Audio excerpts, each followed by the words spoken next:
Por mais que a porta é estreita, mas é a única que vai levar você para o céu de glória. É a única que vai te dar vida eterna. É a única que vai te levar para o céu. É somente por esta palavra, é somente por este evangelho. Se não for por este evangelho, o homem vai viver procurando palavras do homem. O homem vai procurar religiões, mas nenhuma religião vai te levar até Deus. Você pode procurar na maçonaria, mas a maçonaria não vai te levar para Deus. Você pode procurar a feitiçaria, mas a feitiçaria não vai te levar a Deus.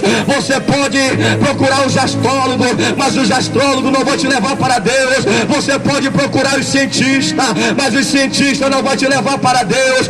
Você pode procurar os idólatras, mas o idólatra não vai te levar para Deus. Você pode procurar o macumbeiro, mas o macumbeiro não vai te levar para Deus. Você pode procurar os Illuminati, mas o Illuminati não vai te levar para Deus.